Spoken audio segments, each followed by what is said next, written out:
youth. And a big piece of that is I'll say this before I answer that is I've never ever met a adult survivor of sex trafficking or even one that identifies himself as a sex worker who had not been sexually assaulted as a child or had begun being trafficked in their youth. Right. So there's a correlation there.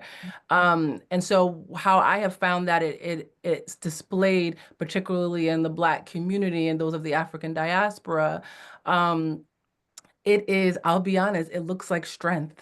It looks polished. It looks, um, I remember going to assist someone who was in crisis or moving themselves from a crisis situation, and she was very apologetic to everyone. She was almost serving those who were there to serve her. And so it made question to those who were serving her, wondering, did this really happen? Or, is she telling the truth? And I said, yes, I had to explain some of these nuances that seemed like, well, why would she be so concerned about us and it's 3 o'clock in the morning and how we are out of our beds and all these things versus the fact that she's just been assaulted.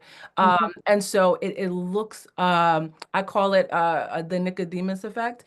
I'll be honest. So our work is very much rooted in the Christian community. And the Nicodemus effect is those who come in the night quietly and say they need help, but don't want anyone else to know.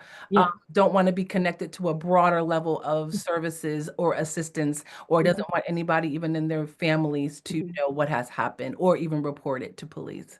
So that has been our experience. Yeah. No, you're so true. You're so true with that one. Yeah, I think that I think we work a lot with the Muslim faith communities, and I think that there is the other added aspect of the faith that really seems to make it seem like if you don't speak out or you don't, teach your children how to protect themselves, you're protecting their innocence. But actually, at the same time, you're making them very vulnerable because they're not going to know who they need to be careful around. Because again, we come from cultures where all adults in our lives are called uncle and auntie.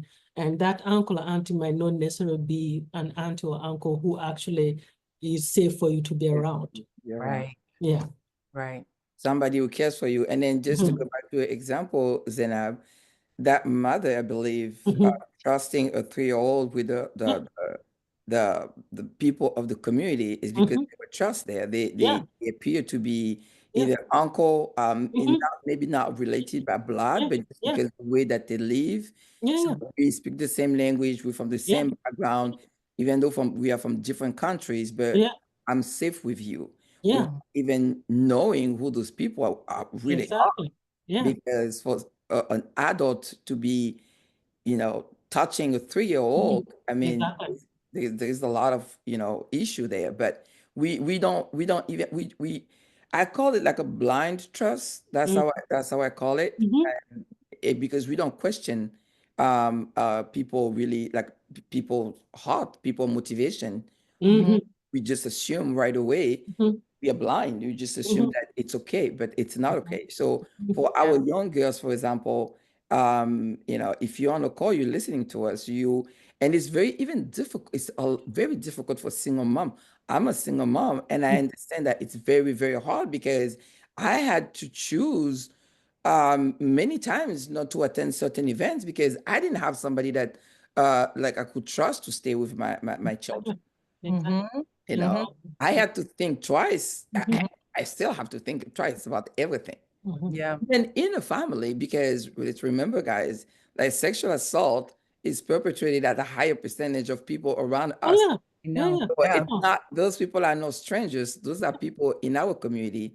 Yeah. Those babysitters, or teachers or uncles and aunties, just like we said. Now, we have to train ourselves not to be paranoid, not to trust anybody, but we have to do our homework as far as checking people's morality, knowing where they're coming from, and even test, how those people are reacting around you, because children are always You can always, if you know your child, you pay attention, Yeah. you will see if there are red flags. Right. Yeah. You will see if there are red flags. Yeah. You know, Alita, I also was a single mom for many years, and I recognize even generationally how I actually taught my oldest daughter to my youngest daughter in comparison to my former generations. And a lot of times respect was you gave a hug and kiss to whomever that person was, that was auntie, uncle, or what have you, when you greeted them. But now I find that with my level of understanding, I teach my children differently, and I tell them, I show them autonomy of their body. If they say they don't want to hug a person, and and it's like, oh, just a hug. No, no, no. We're teaching them about their body autonomy and also how to protect themselves by being vocal and verbal at a young age to say, if I say no, this is my body. I don't hug that person. And even having that level of conversation, I'll be honest, that has been challenging because narrative from certain generations is seen as disrespectful. Yeah. You know, and it's like, well, no, we're trying to build up this child to be empowered of learning their body at a young age, so that if and when something was to ever approach them, they would have the skill set, you know, to be able to tell someone, to talk to someone about that. But if we teach them that auntie and uncle is a level of respect, then that's that term, what happens in this house stays in this house. And so then, although that was used the term to say, you know, don't tell my business out there, it then internalized into a child. They don't know when to distinguish the two. And so even having those type of narrative and cultural levels of where does that come from? Where does that originate? Why do we do that? Why do we say that? That can be challenging, but it's necessary as well. Necessary. And I think another challenge is the challenge of secrecy and silence, right? So if we want to teach our young people, you know, to be protective of their body. But as, you know, a leader said, many of the incest assault happens within family members. And so often family chooses to protect family instead of addressing a harm that is harming the whole family, you know. So, you know, go back to that 3-year-old. Had that 3-year-old not developed any infection, no one would have known that she was consistently being assaulted by this old guy. True. And, you know, what does that mean? The mother wouldn't know. Now, this child would have grown. Maybe she would have, you know, had some issues. Maybe she may not have had issues later on. But if she acted out, they wouldn't have connected it to the assault. They would have said she's just a bad child. Right? You know, so this whole level of secrecy of we protect our family, even when the family member has done such an egregious thing. It's some of the things that we need to break out of. Wow. I love what you just said, Zeinab, which really brings us to our next question, which is how do we break the silence? And when we are at the same time, we understand that it's important to respect that culture. How do we do that? Because we see that violence is perpetrated because of the silence, right? What happens in the family stays in the family. Nobody don't say anything. Nobody's going to trust you. We know that. But how can we, as we are training our children, and I say, and when I say children, that's not specifically have to be our own natural children. We have organization. How do we protect our young client when they come to us in the community? I'm a Christian. How do I train other children in my community how to protect themselves, how to be safe? How do you train them to break their silence? You see something, say something. When you heard something, say something without exactly what, because Jermika said sometimes it's seen as disrespectful. Yeah, I think we might have to have a multi-pronged approach. Because again, you know, if we want to work with young people, we know that young people are very connected to social media. So it is using social media to educate and empower and protect, you know. But I think the bigger issue and difficulty is going to be, you know, working with the adults in their lives and, you know, the parents, the guardians, and any other extended family members to change their attitude and opinions around some of those issues around what is incest, what is child sexual abuse, and how it harms not only just the victim, but it harms the whole family. And then challenging some of the cultural notions about, what is respectful, how do you honor the adults in your life?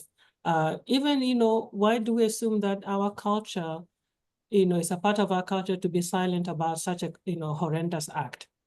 It is not, so being able to challenge some of those things and saying that as a culture, if we want to thrive, then we need to bring in light for all the things that are not appropriate and that is harming us as a community, not, not just an individual family, but a whole.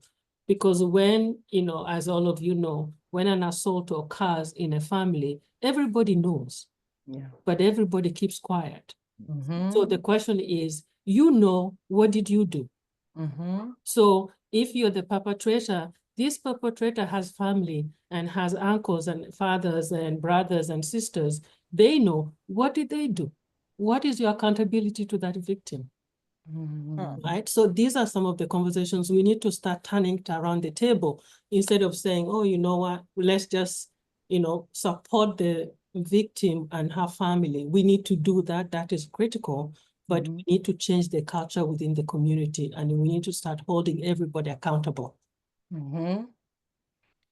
I would agree with that. I believe that an approach that helps to put down with this shield that comes up sometimes with this conversation is to do the opposite. Let's talk about what healthy relationships look like. Let's talk about what healthy sexual dynamics are, right?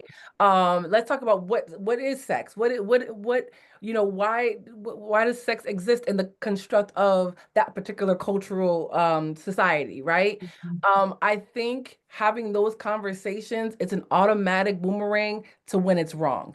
And so when you have those type of narratives that you can agree on or that you can even surmise to generationally, I always say there's this generational estrangement where, you have the baby boomer who wants to connect with the Z generation, but there's a missing link. They function differently. They were grown up in different time frames. They see things differently. But then I say, well, what about the X generation that's in the middle of them? Can they bridge the two together? Because they both have this aspect of each other.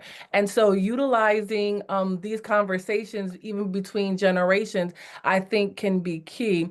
But one thing that I will say that I find that these conversations get more headway in communities that it feels like it's taboo is to deal with the generation that is out here bold. And I mean, the Z generation, I'll just say it, this Z and even some of the X generation, they are challenging narratives. They are like, I remember growing up and when my mom would say something, I didn't question. It was because I said so. This generation, I find, is not content with just that statement because I said so. They want to know why. They have thought of different ways that they could do it better, the more efficient systems and ways around it. And so I think building on that conversation and allowing the young people to know that their voice is significant and even how we turn this ship and how we change course with the negative narratives of sexual assault, I think that is powerful because I do believe even generations ahead of the young generations want to see them thrive. I do believe that everyone wants to, in a consensus community, wants to see the next generation do more or better, perhaps, of what was done before. And so I believe empowering the voice of the youth and letting them know they're not losing it, that how they're thinking is not foreign, but that it's actually something that's needed. No, I agree with you totally, because I think we have a youth program, after school program in schools. And one of the things when we launched it earlier on, the teachers used to complain that a lot of the, African youth would get letters from their parents saying that they should not attend, science class where anatomy and physiology was going to be taught. So they will be exempted from that class. And so we said, okay, can you help us have a parent-teacher meeting? So when all the parents came, we said, you're asking your child not to attend this class, but let's show you what your child is seeing on social media, because your child has a cell phone and you buy them smartphone. And so, but you don't want them to hear from the teacher who is trained to teach them this information which they need. but see what they're seeing on YouTube. See what they're seeing on TikTok. So the parents are like, oh my God. So I said, but you bought her, the cell phone. You bought him the cell phone. So it's best actually they get the information from the right people who know how to give it versus from their peers where they're going to get the wrong information. And here you are saying, I want to protect the innocence of my child. I don't want my child to be, her values or his values to be polluted by this information. And you yourself don't even know this information. Wow. That's very powerful. But Jermika, do you have a program in place that really showcases that that conversation that you were talking about, that you need youth empowerment? Do you have something in place? Yeah. You do? Can you Yeah. just give an example? How does it look like? Is Yep. it This past after school like Zeinab, or is different? Absolutely. Yeah, this past summer, we actually were proposed an opportunity to talk to youth in our area at some other NGO nonprofit organizations. And I thought music has always been something, even when I was in college and I would go and speak at some of the prisons and the youth prisons, I would use music and even movies to help speak scenarios that would be reflective of what they, identified with.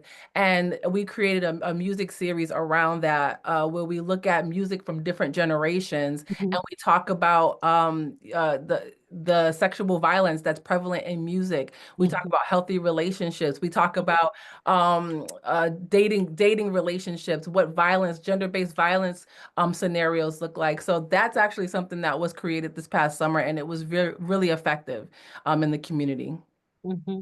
Thank you for sharing this. Now, my next question, that's not really the question, but it was something that I wanted to share. We, I think it started in the beginning of the year.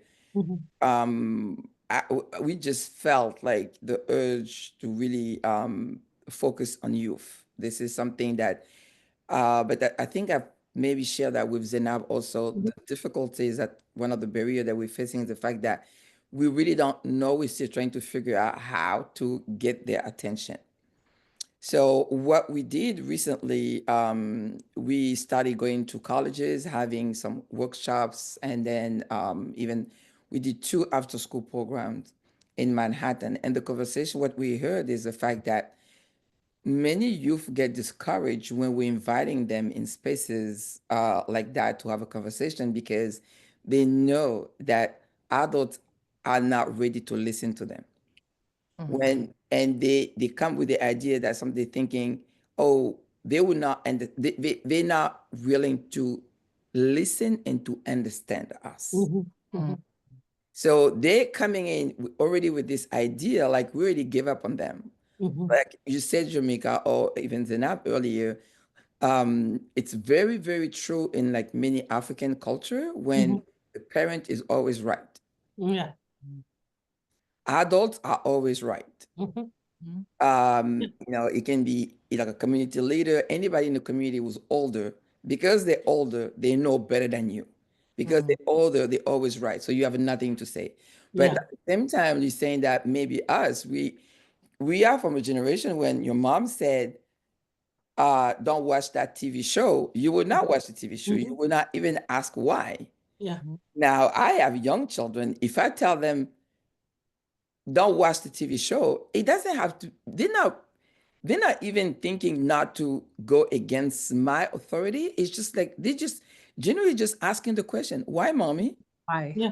Why? They're trying to understand.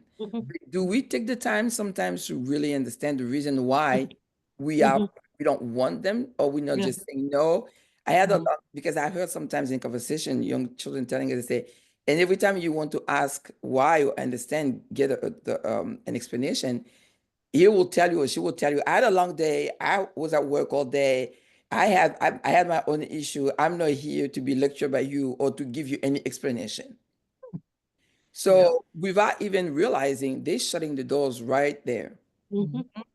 Yeah. Because now we have a lot of those young youth who feel they were abandoned. Yeah. Feel like they're not being seen, they're not being heard. Yeah. Yeah. I think that is a challenge of living in what do you call it, in a city like New York. I don't want to say developed, but because when at least for immigrants, we in transition phases, between cultures. So, we're here, we're trying to maintain our cultures, but we've been away from our cultures so long, actually, we don't know what we're actually doing. So, so that's one. We assume it's the culture, but there's something somewhere. Yeah. And then we mix it with what we're getting from our friends, our neighbors at work.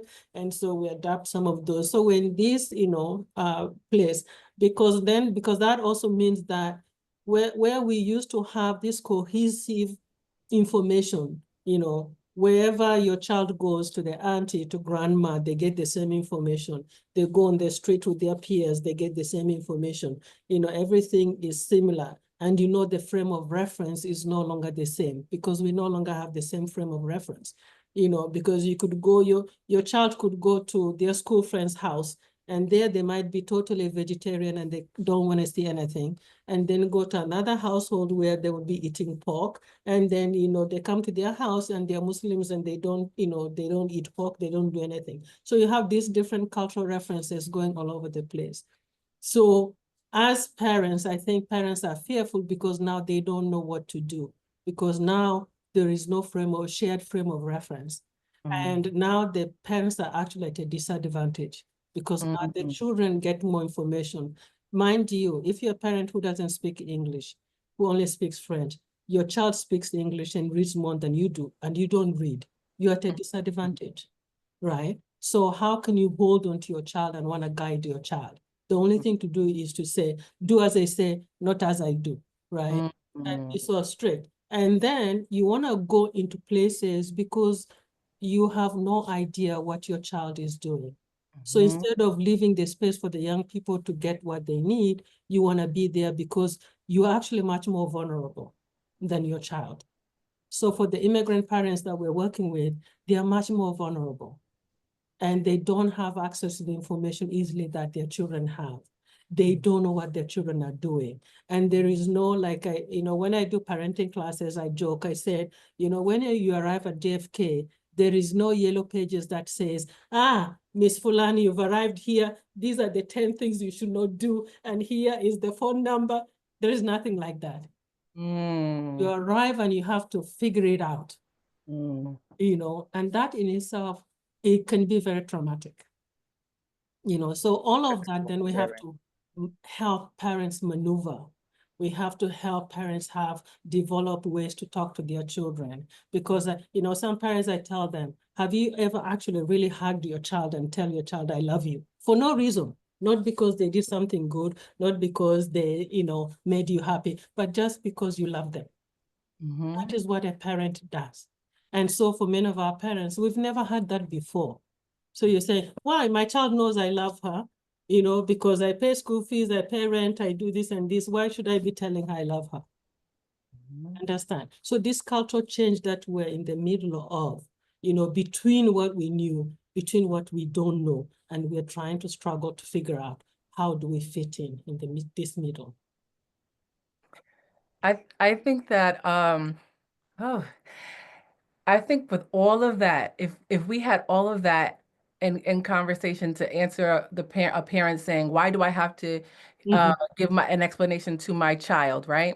If it came to just the sum total of, then you can help your child prevent being sexually exploited. And they say, well, how? Because you're not with your child 24/7, right? And many times when we tell our children, this is because I said so, and this is the why, there is, even if we don't realize that there's a fear component to that. It is a consequential response that if I don't do what is said, then there's a consequence. We don't want that in a child's brain when they're rationalizing, when someone is approaching them with a proposition, right? Whether it be online or in school systems, in friendship circles, right? When our children are away from us, we want to teach them how to use their mind and their thoughts to connect with their moral compasses, with their Christian or faith-based values, with what was taught at home, because they're also contending with what they heard at school, what they were taught in other circle groups, what is said on social media, what is trending in music industry, etc. And so helping to teach them how to process their mind when they ask us the why, we're actually teaching and training them how to utilize their thoughts and minds when we are apart from them. That is the sum total of helping to safeguard our children when they are outside of our sight and outside of our sphere of influence. I think that would be such a wonderful thing to, to tell the parents. Absolutely. And it is also, it doesn't make them defensive, and it actually engages and allows for more conversation. Yeah. I think as parents, we need to know the why too, because as a single mom, I got 1 minute before I have to cook dinner, get you ready, go to the next meeting, get ready for work. So time is of the essence. When you think about this, don't you feel like you said, this is what I'm hearing here, and I love this because we always have to look at both perspectives. At the same time, we need to understand that parents have a lot to juggle with, they have a lot on their plates, but at the same time, being able to give explanation to your child does not mean that you have to, you're not being questioned. It's also part of the relationship that you are building with your child, to the point where if something goes wrong, they will go to you and not go to a classmate, with friend who don't know better than themselves. It's just like a blind leading a blind, like Zeinab said earlier. Let's make time, let's create time to have that relationship with our children. Just through conversations. Last year, we had a consultant who came in and had a class with our young girls from age, I believe it was from age 8 to 12. And for 3 weeks, it was around April Sexual Assault Awareness Month. 3 weeks, she talked about, I forgot the name of it, but he has something to say like, the title, it was inspired by the book, Don't Touch Me, in the Name of Jesus, Don't Touch Me There. That was the title of the book. So don't touch me there, where? So that was the focus of the entire workshop. She was showing those young girls, like, how you need to protect yourself, what's healthy, what's not healthy. And at the end of the conversations, those young girls were able to say, if somebody had touched me one time and I felt uncomfortable, now I understand why. Because they were not supposed to touch me there. And we coming again, like I said, from some of the African culture, I've seen it. I lived around that. At the end of the day, when sometimes parents come back from work or children come back from school, it's not rare for somebody in the neighborhood, for example, to come with a big bucket of water and then give a bath to different children, our own children and somebody else's child. But it's not because it's a female that she is safe. No. Little kids. Because that's where this is coming from also. But she was explaining, and one of the girl in that workshop, she was on vacation back home, and she said this auntie, who was not related to her at all, that she did not know, she just met her during summertime, used to give a bath and then used to make comments about like some part of her body. She say, oh, this is this, and she felt very uncomfortable. She was 10 years old. She did not understand because it didn't, even though it was not bad, but it didn't sound right. She just felt that 10 years old, she could just feel that there was something wrong. Why is it always the same thing? And then she told her mom and said, when we're in New York, I bath myself, I take my shower myself. Why you don't give me? Why this auntie has to do it? It's not happening, because then when we go back, I will have to do it again by myself. That's what she said. That's how she get away with it. And the mother was just like, okay, well, every time when it's like around 5 o'clock, every kid is going in your direction, and and I said it was okay for you to go too. And then she said, no, I want to do it myself. And the mother was just like, okay. And then now, after listening this, after the workshop, she said she was going to have this conversation with her mom. And we were glad that she was glad also that the mother trusted her. She listened to, because it could have been worse. She could have said, no, just do like every other kid. Yeah, Just do like all the kids. Yeah. exactly. Yeah. So at the same time, we also have to be really, really understand that having this conversation is building us with getting us closer to our youth, is getting us closer to our own children. Yeah. And just like Jermika said, all these things that we are putting inside of them, those seeds that we are planting, so they know that when we are not around, what to do. So my next question to you now is, what do you feel, let's say here in New York City, Connecticut, Miami, I don't know, what do we think that leaders, when I say community leader, it can be faith leaders, anybody, what do you feel that they can help us, how they can become our allies, how they can help us really continue and take this language or this conversation that we are having and go and teach in the community, and then make sure that everybody's hearing this, and so we can create that environment of you being safe or protecting our children. What are the ways? Have you guys tried? Is you guys are thinking about putting something in place? Because I'm very curious about that. New York City, because like I said, I'm looking at Jermika. You stand. New I York will City, follow because yeah, I think I of believe at some point Connecticut is the same thing. Like we're in Yeah. 2024, 2025 in a few days. Mhm. Nobody has time for nobody. We are Yeah. busy. So, I know we're talking generally about leaders, but I'll tell you with the work that we do, I recognize I had read a report, I believe it's from a Pew report, that said that even after the pandemic, there was still 66 or so percent of those identified as Black in the United States still attending communities of faith. And so I thought, well, let's start there. And I thought, this should be easy, because with our faith, all majority of faith do not desire to see sexual violence be prevalent in the communities based off of their faith, right? It was very challenging, and I'll tell you why. It's very necessary but challenging, because when we talk about conversations like that, it seems taboo, because sometimes we are addressing the very things that have been covered, have not been addressed properly. And it's almost like time, the old saying, time heals all wounds, which is not true.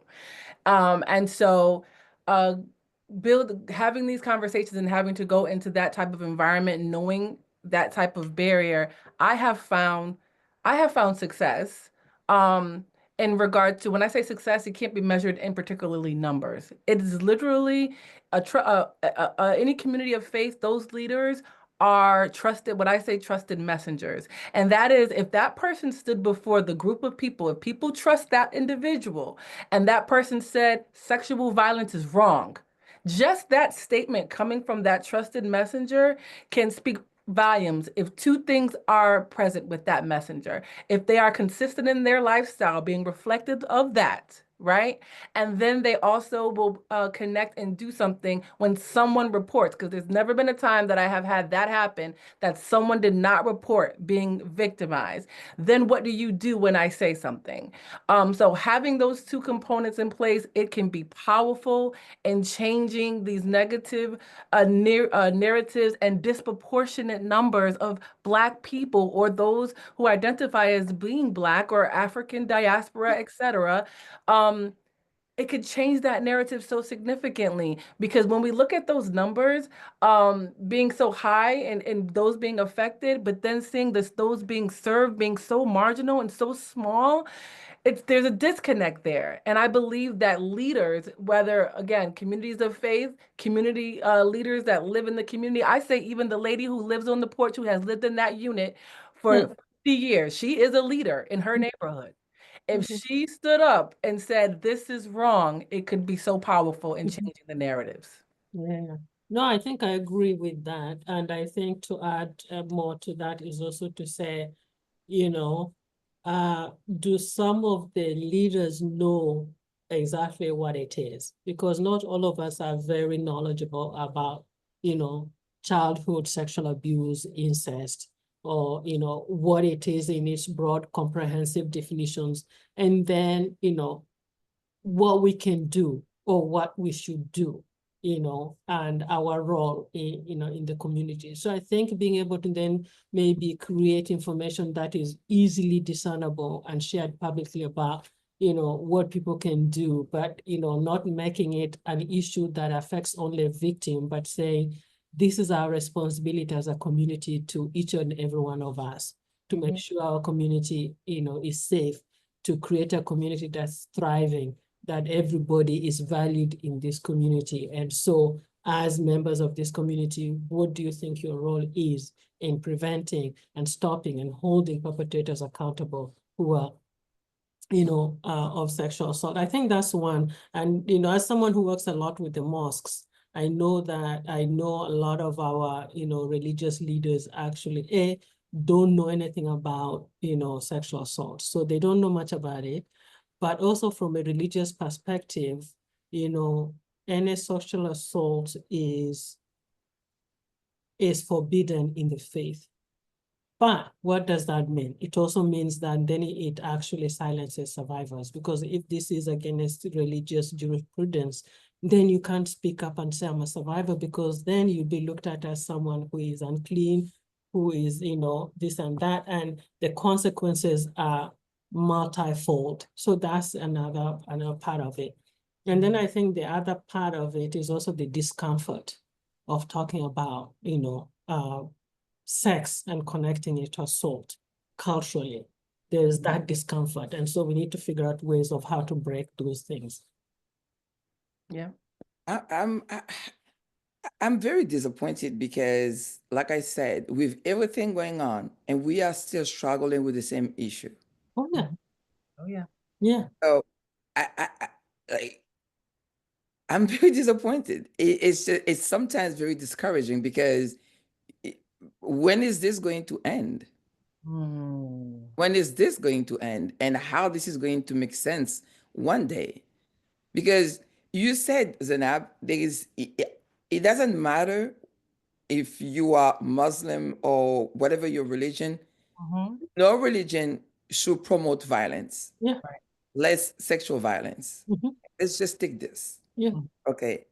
So what is that you think that you are doing if you are not promoting it, if you're not saying anything? Because those leaders, Jermika said, if I'm looking at you and you are a man or a woman of like great value or respect, and whatever you say, you live your life a certain way, I'm looking at you as a model, as an example. Yeah. Right? And at the same time, it's your responsibility to kind of protect me. Right. Yeah. Right. Yeah. Because when I'm looking at you and I'm like, you know what's good and you know what's bad. So what is that we're not doing what we're supposed to be doing? I don't think it's what we're not doing. I think that, the way I've tried to work around it is to say, this is work that is long term, and I may not see change in my lifetime, because you're not. Thank you for saying that, Zeinab. Yeah.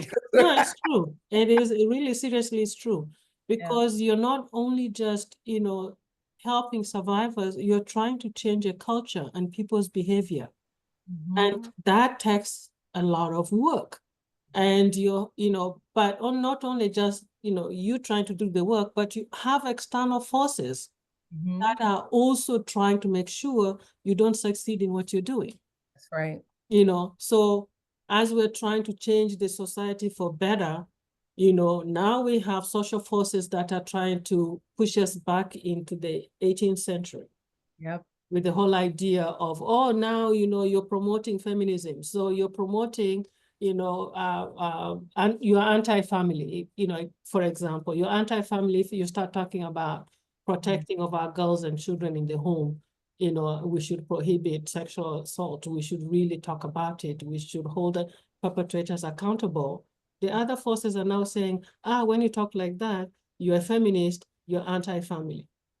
So you have these forces, so we have to think about who are the people who are our allies, and those who are the people who are going to derail everything you're doing. So for me, this is a long walk journey that I may not even see the benefits of the fruits of my labor in my lifetime. Yeah. Thank you so much for saying that, because now it brings everything. Now I know, like, if I don't, I, I would just keep doing what I'm doing and then just keep pushing. Thank you so much.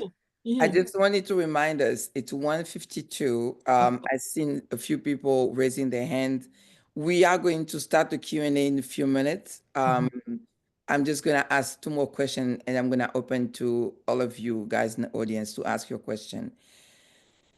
Thank you, Zeinab. Thank you. That was very, very, it's bringing me back into in my trajectory now. I know that I might not have to see, because we start this work and we do this because we want to see the change. Yeah. And when we don't see certain things, it can be frustrating. We need to tell the truth. Yeah. And discouraging. So that's why, like you're saying, it's very important to remind us that, what you're doing, you're planting the seed. You might not see the fruit, you might not see the result, but it's going to, to Right. be positive and give birth to something positive one day. So if you don't see it, like, next generation will. Thank you. Can I just, on the back of that, Alita, real quick? There's a scripture that I actually live off of my work, and that is, I may plant the seed, right?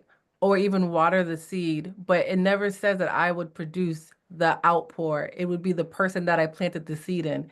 And so we may never see, they're the ones that will do, because they're the ones who experience the change and transformation in their lives, right?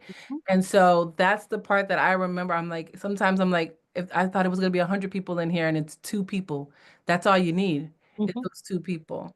Yeah. And just quickly, but also the survivors you're working with every day, lives you've changed. Those are the future. Those are the ones who are going to go out there and actually do likewise, because I always say, pay forward what we've done for you. That way, then when we do it and we have a groundswell, we'll have an impact, right? So when I say I won't see it in my lifetime, I know that this work is hard. It is emotionally draining. It is physically exhausting.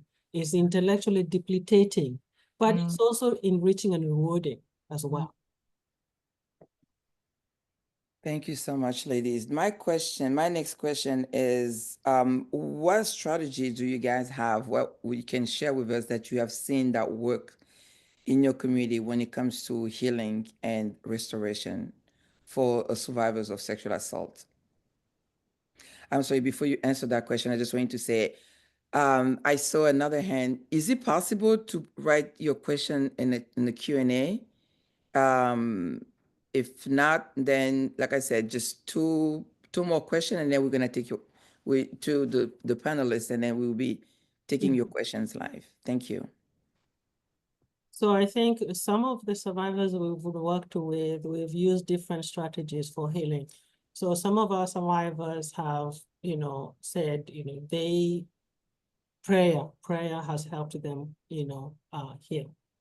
Some survivors have had, one-on-one talk therapy.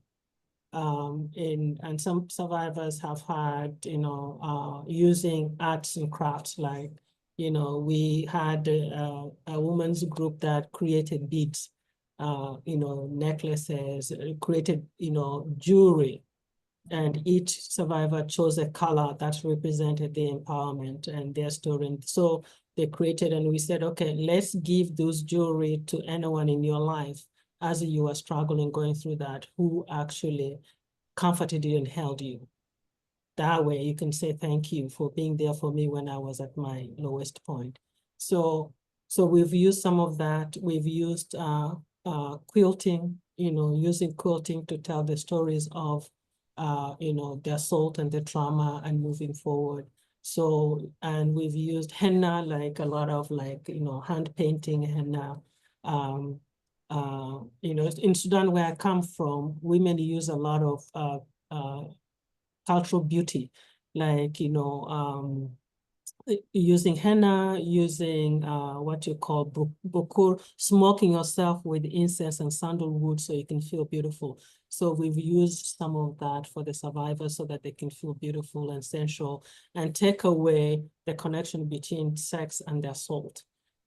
Say that you can actually be sexual and, sensual as a beautiful person without the assault. And yes, the assault is a part of your history, but it does not define you. So we've had different cultural strategies that we've used. Wow. Go ahead. I would say some of our cultural strategies we've used is looking at physical. We do boxing, different healing modalities with the body. If someone chooses that, we've offered therapy, even therapy that's not very common. Someone might want a specific type of healing modality or therapy. We have been able to bridge them with a service provider that does that. And then also just life coaching. Sometimes you just want someone. Life coaching is just like football. The coach is never in the game. They just run on the sideline, help you remember the play. And so that's ultimately one of our strategies as well. Or song and dance. We've had women compose songs and said, because again, in West Africa, where you have the griot female singers that tell the story of your family generation. So we've had the women actually tell the stories of each other in a song format and kind of praising each other for, for coming through that journey. Oh, that's beautiful. Yeah. So I will be in contact with you too. I need some inspiration for healing hands. Definitely. Yes. What we've done in the past, there's a lot of things happening around food.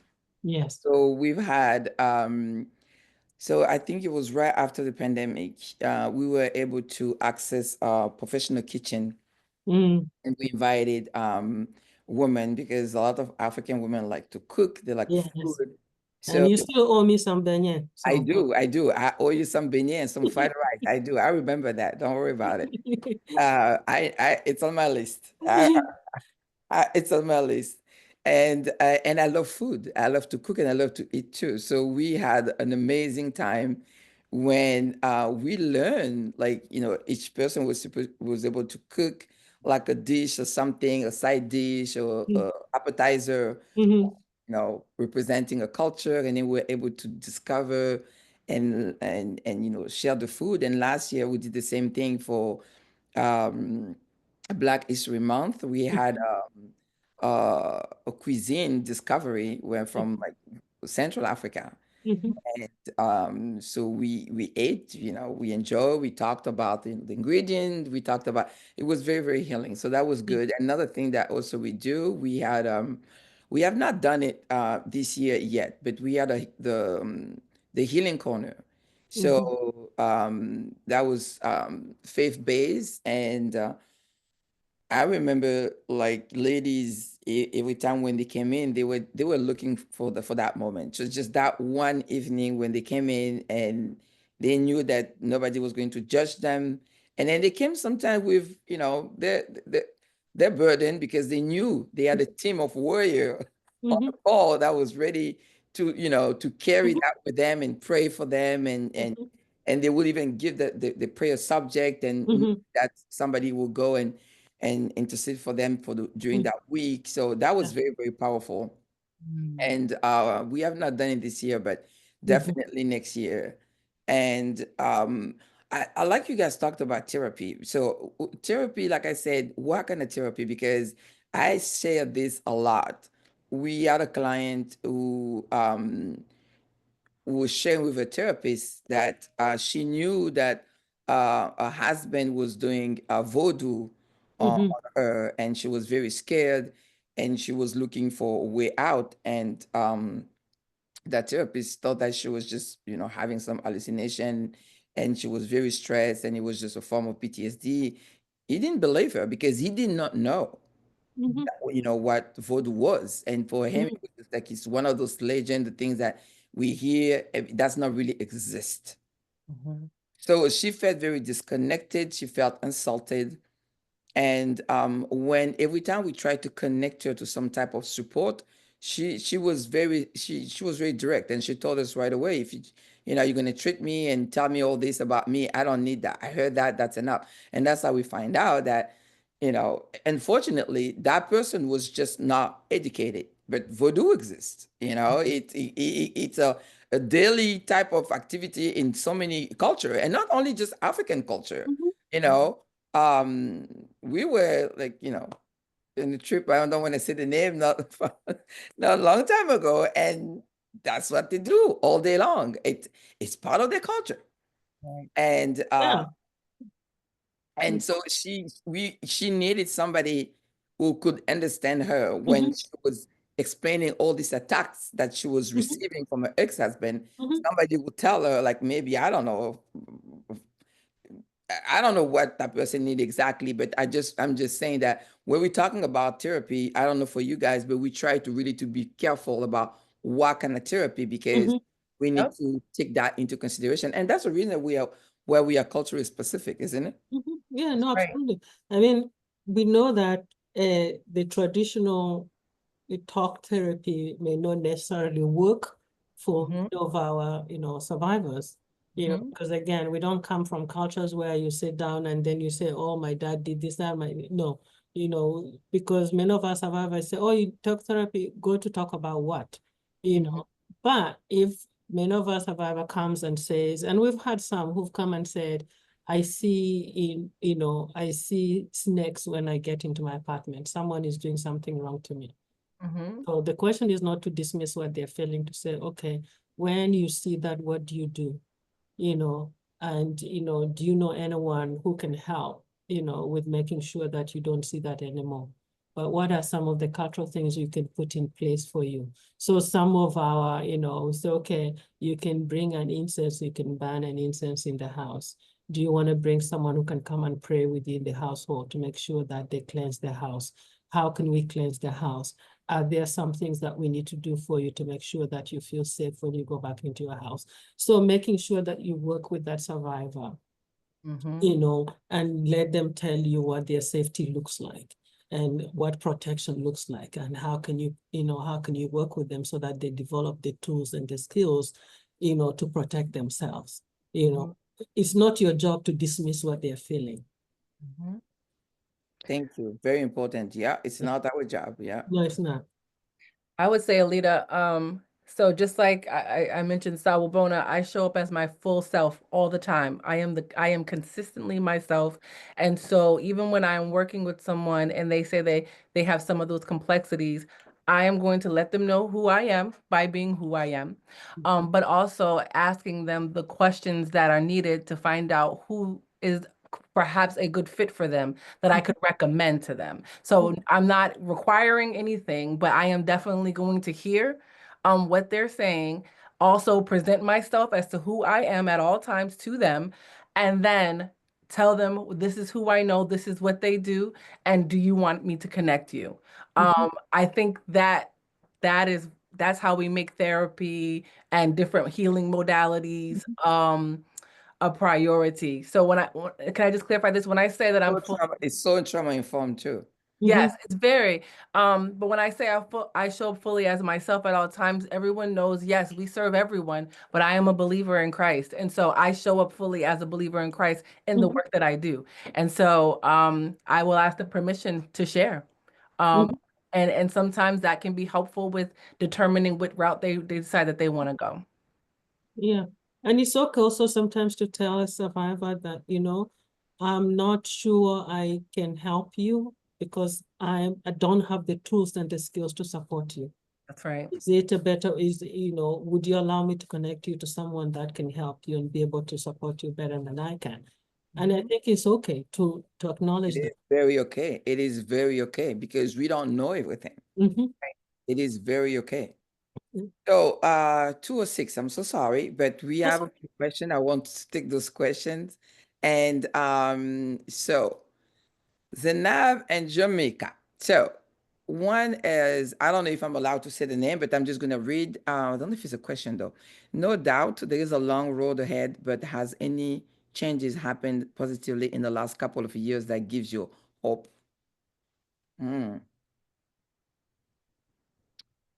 You want me to read that again? Nope, I got it. I was waiting for Mostly in the last couple of You're thinking, so I'm just gonna read it again. I don't know. No doubt there is a long road ahead, but has any changes happened positively in the last couple of years that gives you hope? Does it mean in our communities or generally, globally?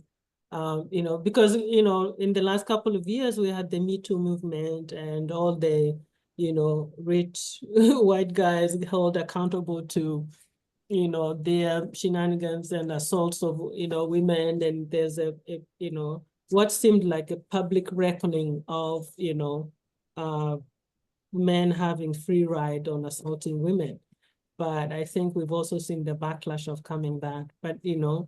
But I think locally, I think what I've seen positively that's happening is there is beginning to be a silver ray of public discourse around, child sexual abuse and incest and sexual assault in many of our communities. It's not where it's actually to the level where we can say, okay, now we need to do this and that. But I think there's a beginning of conversations happening, and there's a beginning of acknowledgement that, what is happening is not acceptable. I agree. I believe that there is a shift in change, not just locally, but also federally. Look at funding and different opportunities that have come out to support the work that we're doing. I think that speaks volumes that it's, they say the squeaky wheel gets the grease, right? And so we're speaking loud, and we are showing forth the realities of what's really happening. Because the statistics you always see, it's worse than what the statistics show, because the statistics can't reveal what someone hasn't spoken, right? Or what hasn't been shown. So I do believe that there is a lot of movement, especially in my realm of working in anti-trafficking. The last 10 or 15 years have been pivotal. Yeah. Yeah. Yes. And thank you, Jermika. I just wanted to say, talking about federally and talking about fundings, I just wanted to say thank you to CSA, who's our TA provider, because, this is an opportunity that for us, this webinar is part of this, building capacity that they are fighting for us to be able to do. And they do recognize the importance of culturally specific organization like our organization, and that we might not be like mainstream, but we do the work and we do represent our community. So thank you, Cisse. Thank you for fighting for us. Thank you for making sure that we have what's necessary to continue doing this work that we see is very, very critical and important. So thank you. And the next question is, do you have recommendations or key activities you think should be included when creating a community organizing platform for protecting young girls against sexual assault in New York City? So that would be for Zeinab and me, for example. I don't know. But Jermika, feel free. I think it's universal, but go ahead. Yep. Yeah, I think it's Any recommendation or key activities? Well, Alida, you start now because You want me to I start? give you to start. Young girls. So when I'm thinking about young girls, there is one thing for me. I'm always thinking prevention. I don't know why. Like, I can be in the middle of solving something, but the burden on me is just like, how can I make sure that I'm not in this situation again? Meaning that I'm not solving a problem. Yeah. How can I go backward and then fix it? So activities that I will say for young girls, communication. This is one thing. Create anything that you can create around communication, empowering young girls to talk, empowering young girls to speak loud, because those young folks have very important things to teach us too. Like I'm not gonna say my age here, but I'm not 20 years old. I mean, I was yesterday. I still want to learn from young folks, and I need to make myself available to listen to them. I value, what they have to share. So create that platforms for them. They have a lot to teach us too. You know, we cannot be all right and them all wrong. We need to make sure that we meet in the middle, like we are sharing where we're coming from, and we are also receiving what they have to share. That's, I would say, everything around communication. It can be workshop, so it can be, and communication cannot only be verbal, it can be very also like artistics, you know, dance. I see many people love music, many people like to dance, people like to have fun, you know. Anything, like I said, healing hands, a lot of things is around food.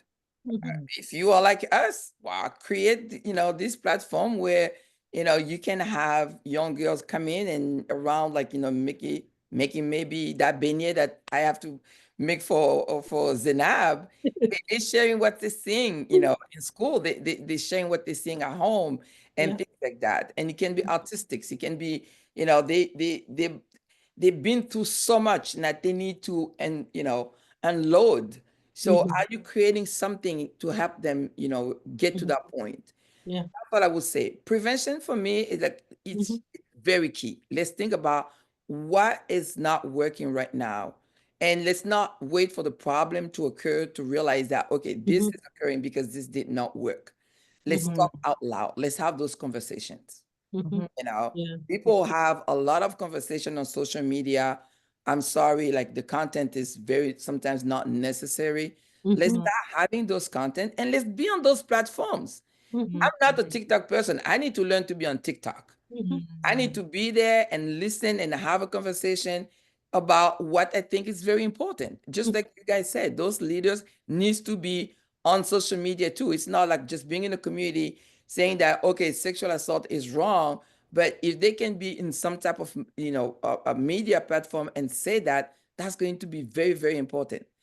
So, like for me, it's what it is: prevention, communication. Another thing also, I've learned that we need to be good listeners. Many times we shut our doors to our survivors because we show up as expert. We are experts, so we feel like we need to say all these things and we need to tell them what to do. We need to teach them because we have so much experience and we've been there, we've done that. No, I'm not from that type of school.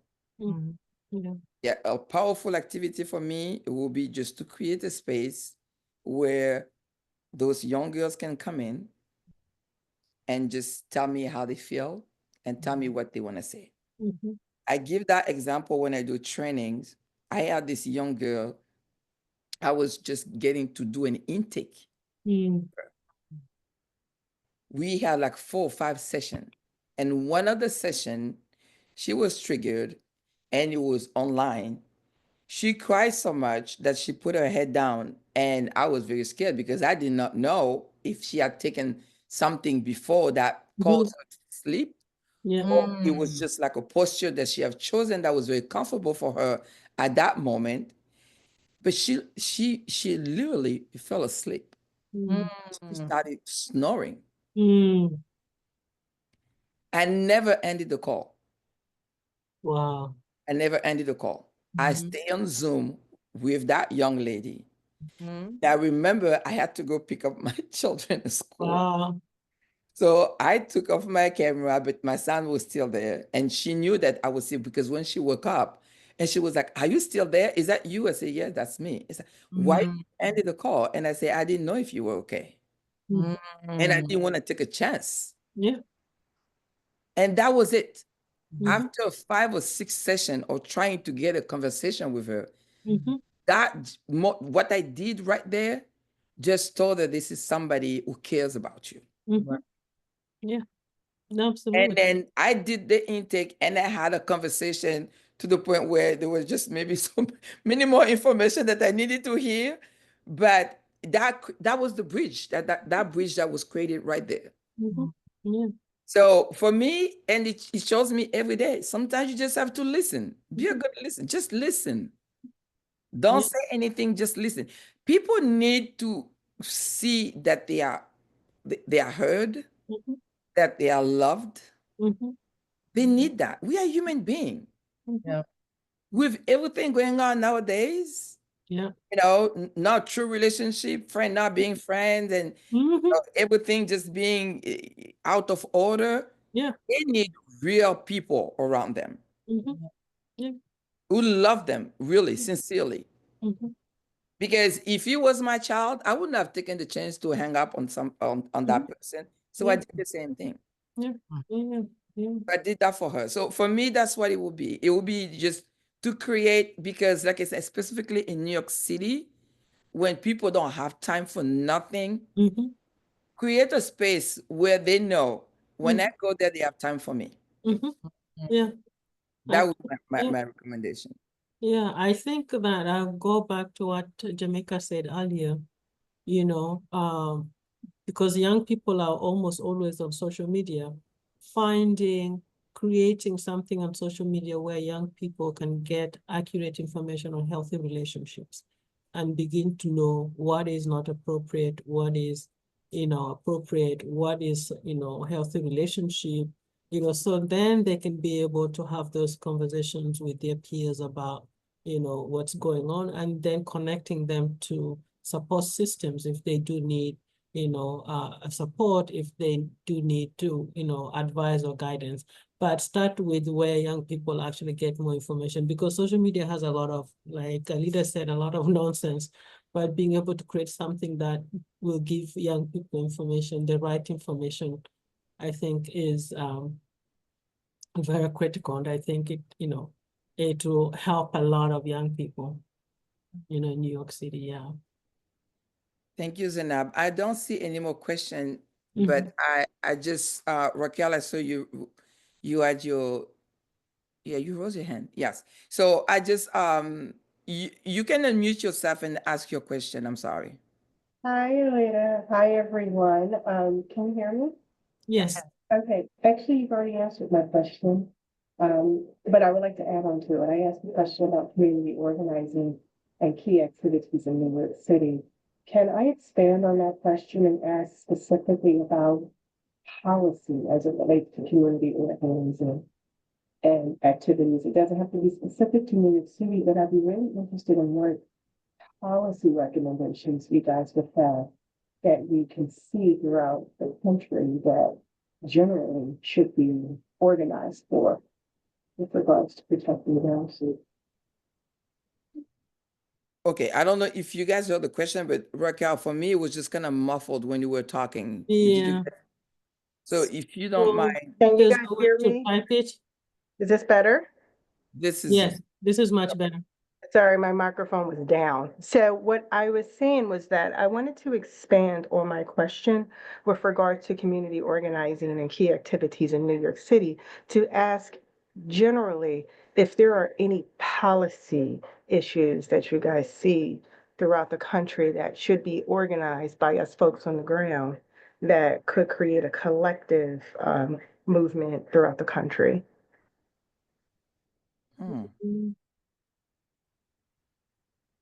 Well, I think there is, and this might not be connected directly to sexual assault of young girls, but there is a lot of Black girls are pushed out of school, for minor infractions, because again, Black children are judged at a different rate than another group of children, because if they're considered older than their chronological age, and because of that, any infraction in school, the punishments for Black girls are much more severe.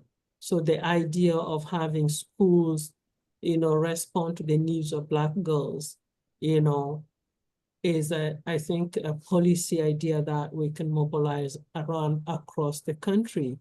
And then when you connect that to maybe a Black girl who might be, assaulted, or a survivor, and who is acting out in school because no one is actually, no one is actually trying to pay attention to why is she acting out. Maybe something is going on that we need to pay attention to. When you couple that with them being pushed out, I think those are two policy areas that we can really talk about, because again, public schooling hasn't been a safe space for Black children generally. And with the decline in funding in public education, a lot of Black children are getting substandard, quality of education. And that impacts on their ability to actually then thrive, right? So I think, your question about policy and sexual assault, I think also connects into the larger conversations around, how we want our neighborhoods to be safe, right? And so when you're talking about safety and protecting about Black girls, and we didn't have time to talk about this, but, what does policing look like in Black neighborhoods and communities, right? Again, Black children get punished severely, even by the police, than, other children. Talk about safety, we also need to take into consideration the larger picture of the society that we live in and the perception of Black children in that society. That's great. Thank you so much, Zeinab. What comes to my mind is I'm thinking the legislation. I did a training, I believe it was 2 years ago, on because I do a lot of work also with survivors of trafficking, and that training was particularly um, for survivors of commercial sexual exploitation. And part of the training, uh, I learned a lot about like some statistics, and then one video that I watched was very shocking. So when we're talking about protecting young girls, what I saw like is the fact that there is no standard legislation depending on the state where you are. And in that particular video, it was showcasing that in that state, the perpetrator, the fact that they could marry the victim, they were exempted from any any punishment. Yeah. And not only that, but the fact that they could marry as many young girls that they wanted, that was fine because it was part of the culture. And in that state, the law allowed them to do that. So I'm thinking, okay, if we could have, I don't know, Raquel, if we are going in a sense of like to answer your question, like just tell us, because I mean, I know Jermika might have something to say, but for me, like, policy, laws, this is the thing. I think it's very, very important. I think we should get to a point where not only we should all agree on a definition of sexual assault, throughout the country, and then make sure that we have laws that everybody, everybody's okay to put in place and then enforce so we can protect our young girls. That's what I'm thinking. I don't know. Raquel, are we answering your question? Yes, you are. Thank you. Okay. I know it can kind of differ when you're talking about local policy versus state and federal legislation, et cetera. But I think what is very important that I don't see necessarily enough of is having culturally specific organizations, or even those who are culturally competent, I'll say that, at the table representing these areas that are affecting vast amounts of people in that locale. That the conversation is happening at the end when the policy is going up for, finalization, versus the conversations being had when these initial issues are being presented. That's actually driving the policy. I think being invited to the table a lot earlier is crucial and essential, and also can help because we're working particularly with the same group of people. I always say there's so many intersections, right? And a lot of times I think when it comes to sexual assault, sexual violence work, a lot of it happens on the end when it should be happening at the beginning of conversations as to why even a policy is being derived. And so With that being said, I think we also have to look at, well, who are key stakeholders in that area. For example, if there's a coalition, right, tends to be the go-to for such conversations, what's reflective in that coalition? Is that coalition ingrained with culturally specific organizations, or even have been identified, not stating they're identified, but have been identified as being culturally competent, that those conversations are being reflective of the total body. And instead of so I want to make sure I'm just being clear that those who are speaking on our behalf actually are reflecting our behalf. And I think those conversations need to be had a lot earlier than later. I'm sorry, Tony, I saw you raise your hand earlier. Is it still, do you still have your question? Did we answer it somehow? Or you can unmute yourself and ask that question. It wasn't a question. It was just basically a statement from what you were talking about earlier. You talked about several things. One of the things that kind of stood out for me as I continued to listen to all the powerful information that each one of you gave. First of all, I just want to salute you. I'm not on many webinars, but this webinar was quite informative. Some things already confirmed anyway and kind of new, but it's always better when you get other people, other colleagues, and just being part of the process to hear in different communities what's going on, understanding what the modalities are, but from a different perspective, from my perspective, it gives more information as to what is actually needed for those that are applying for culturally specific grants. But I wanted to say it was a couple of things that you guys mentioned, and I've heard this several times, not just within this particular webinar, but even going to other events about, the silence, what goes on in the house stays in the house. But what's really interesting about that conversation, about that particular statement, is basically what it does is it leads to a form of um, control. It's really interesting because most people probably wouldn't look at it from that perspective. But when I think of just that, just those words alone, first of all, words are containers and words have power. So if you think about it, that statement alone, what goes on in the house stays in the house. That means that it doesn't give an opportunity to the individuals that are being victims of, however, whether it be sexual assault or anything else, it doesn't give them an opportunity to have a voice. You know what I mean? So it's only like one voice. So all of those voices stay within that particular environment, and that's all what is heard, although they've heard other things, but because that is so strong, that's why it's so challenging. Jermika, I wanted to say this to you as well. That's why it's so challenging in other, other places, other venues, um, to have the conversation regarding sexual assault, because all their lives they've been taught what goes on in the house stays in the house. You know what I mean? Or, this is a taboo. And even with Zeinab, you were saying, it's a taboo really to talk about it in various situations. You talked about how if, somebody was assaulted in the community, within a community, like you say, you go to the mosque a lot, and if people, they talk about it, it brings a level of shame, and you know what I mean, and a level of division. And there's so many mitigating factors with this thing. This is systemic. It's not just here. So, and you said it, Zeinab, which I thought was absolutely powerful. You said, this is more, we may not see the fruits of our labor, but you said there's a I call it a light at the end of the tunnel. You see it in various aspects. But one of the things I would just like to say was that I came up with something: breaking barriers. You know what I mean? And breaking barriers. And then you have people that they witness these things, they know about these things, but like Jermika talked about the football team. I thought about all the players on the football team, and they know something, but nobody's saying anything. So they're sideline silencers.